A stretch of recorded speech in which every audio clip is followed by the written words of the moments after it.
Thank you for tuning in. My name is Gene Harris. I am the police chief for the city of Pasadena.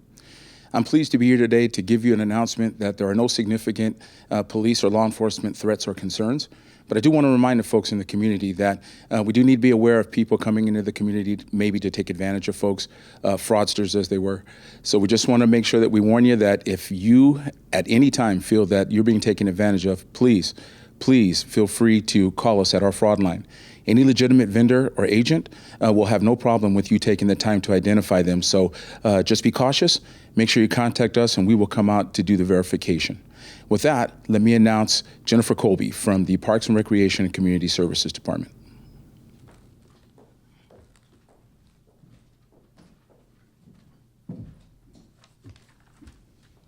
Good afternoon. I'll be speaking on behalf of the Parks, Recreation, and Community Services Department. And today I'll be sharing the department's role since the start of the Eaton fire and ongoing efforts to keep our parks and facilities safe for you and your family. On the night of January 7th, the Pasadena Convention Center opened as an evacuation shelter for impacted community members and was staffed and managed by the PRCS department with support from American Red Cross and the Pasadena Convention Center. The shelter has offered overnight stay with food, clothing and supplies, and basic medical care with more than 1,100 occupants at its peak. This was truly a joint effort with involvement from city, county, state, and federal government, as well as healthcare providers such as Kaiser and Ultimed.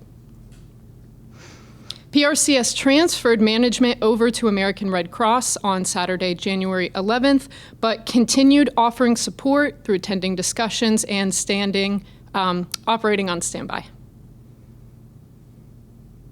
PRCS began hosting free day camps for children ages 4 to 14 whose schools were damaged or temporarily closed due to the Eaton fire.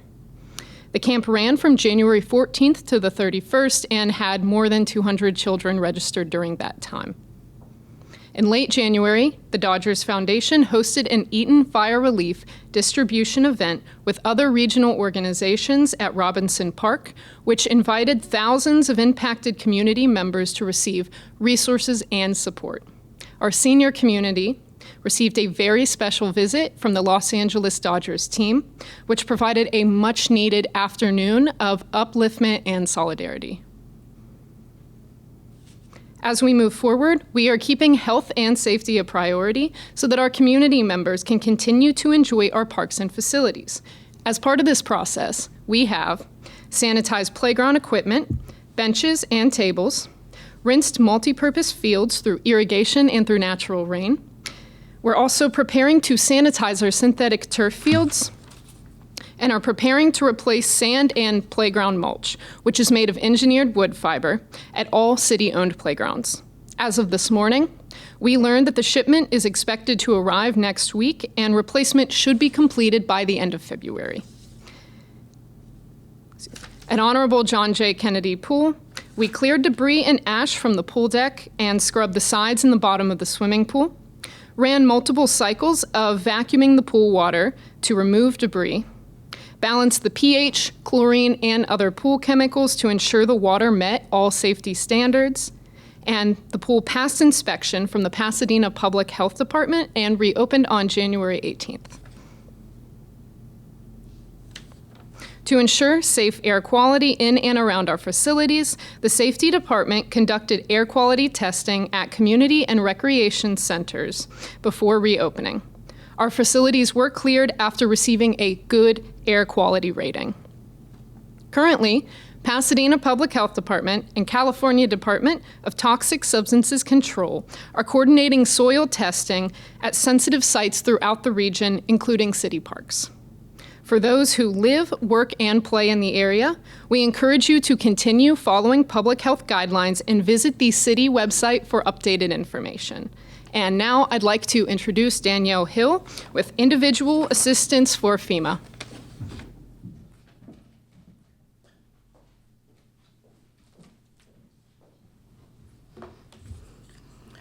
Okay. Thank you very much for having me. Today, I want to speak to everyone who has been affected by California's wildfire and to let them all know that our registration period for FEMA's Individual Assistance Program will end on March 10th of this year. This type of assistance is available for families that have been affected by the wildfire, whether they're insured, underinsured in any way. We have multiple ways of completing a registration with our program. That is over by calling our 1-800 number. That's 1-800-621-3362. Visiting our website, which is disasterassistance.gov, or going to our in-person locations, our disaster recovery centers. These centers are currently located at the City of Los Angeles, at the UCLA Research Center on Pico Boulevard, and in the city of Pasadena on Woodbury Road. Okay, our DRCs are open from 9 a.m. to 7 p.m. They will provide one-stop access to all of the resources that are available for our survivors in need of assistance.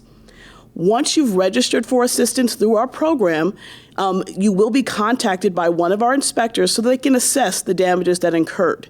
If you have insurance, please make sure to file an insurance claim. Our inspectors and FEMA will not reach out to you right away. They will wait for you to submit documentation so that we can find out how the insurance company is providing assistance and then see if there's any eligibility with our program afterward. That process of getting the assessment done will then have you guys receive a determination letter.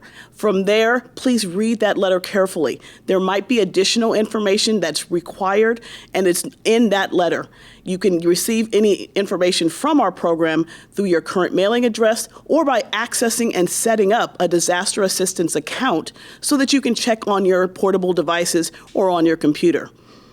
We definitely just want to stress the types of assistance that we're able to provide under the Individuals and Households program. We have two main categories: housing assistance, which addresses temporary housing needs, repairs to the damaged dwelling, or even replacement assistance for people that have lost their homes. We also try to provide assistance for those of you that have incurred hotel expenses as a result of being displaced or unable to get back to your home. On the other needs assistance categories, we have a wide range of areas where we can provide assistance.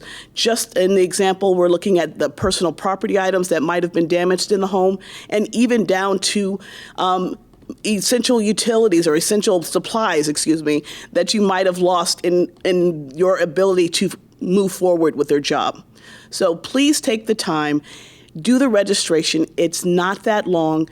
Get into the system before March 10th, because that is our application deadline, and then let us provide any assistance that we're able to as you move forward in your recovery process.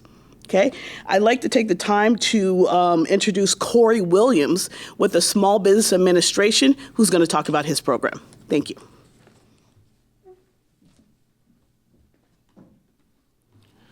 Good afternoon. My name is Corey Williams, Public Information Officer with the U.S. Small Business Administration's Office of Disaster Recovery and Resilience. In times of disaster, a lot of people don't realize that the U.S. Small Business Administration's Office of Disaster Assistance actually helps out not only businesses of all sizes, but homeowners, renters, and nonprofits. Businesses can borrow up to $2 million to repair, replace disaster-damaged real estate, machinery, inventory, and equipment. But the most important thing I always emphasize is the need for business owners to have working capital. And that's the purpose of the Economic Injury Disaster Loan Program, which provides working capital to meet ordinary needs, paying your employees, meeting your mortgage expenses, your lease expenses, or even if you had a storefront here in Pasadena, whatever you need to do, maybe to pivot to potentially a food truck. All those are uses of the Economic Injury Disaster Loan Program. Now, for business loans, they can borrow up to $2 million, and there's 12-month no payment, 12-month zero interest accrual. So that's very, very important for a business owner to be able to use the capital how they see fit and be able to go ahead and get their business operational during this period. Now, nonprofits also can be impacted as well. That's why they're treated similar to businesses, where they can borrow up to $2 million to repair, replace disaster damaged real estate, machinery, inventory, and equipment. But again, there may have been a number of events, and we're in Black History Month, that may have had canceled events or postponed events or events coming up in March for the spring. And for a nonprofit, those events, if they're canceled, postponed, or suspended, well, that's anticipated revenue on that given day. So that creates an immediate economic injury to that nonprofit. Now, our nonprofit interest rates are fixed at 3.625%. Again, 12-month, no payment, 12-month, zero interest accrual. So the deadline to apply for the physical damage is March 10th, 2025, which is the same as FEMA, but the economic injury deadline is October 8th, 2025. One thing that we found is so many businesses or nonprofits will wait until July or August or September to say, oh, well, we've had drops in sales for the last 6 months, or we had to lay off key employees because the books are tight, or we just couldn't meet our monthly mortgage or lease obligations. Well, all those are signs of economic injury, and that's why it's so important to not wait until July, not wait until August or September. Start that process of getting the economic injury disaster loan funds now, because you can request increase in loan amounts for up to 2 years from the date of the loan authorization and agreement. Now, a lot of people don't realize that the U.S. Small Business Administration also assists homeowners and renters. Homeowners can borrow up to $500,000 to repair, replace disaster damaged real estate, and up to $100,000 to repair, replace disaster damaged personal property, which would include any vehicles damaged. And those interest rates for homeowners are as low as 2.563%. Again, 1 year, no payment, 1 year, zero interest accrual. And even if you're approved for the loan, you're under no obligation to take the funds. It's definitely a good emergency fund just in case the insurance recovery is not enough, because we cover underinsured and uninsured. Now, renters also can borrow to $100,000 to repair, replace disaster damaged personal property, which would include vehicles as well, with interest rates as low as 2.563% as well. Again, 1 year, no payment, 1 year, zero interest accrual. And we really want to make sure that everyone who's impacted, whether you are a business, whether you're a homeowner, whether you're a renter, whether you're a nonprofit, please, please, please, if you had any physical damage by March 10th, make sure to submit your application and simultaneously apply for SBA while you're registering with FEMA to make the job easier. Now, we have outstanding customer service representatives that are located at all the disaster recovery centers, as well as a business recovery center in Santa Monica Chamber of Commerce and a disaster loan outreach center that's in Pasadena. So we want to thank you so much for your time today, and I'm going to pass it along to Lisa Dadarian, Public Information Officer with the City of Pasadena.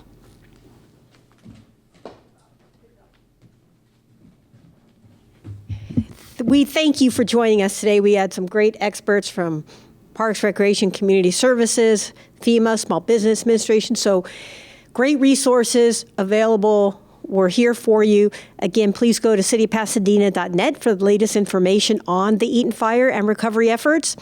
And on this Valentine's Day, with no pun intended, but our hearts are with, again, those that have been impacted by these fires. We will be here for you. We're here to assist. And you can also call the City Service Center at 744-7311. Thank you and have a great weekend.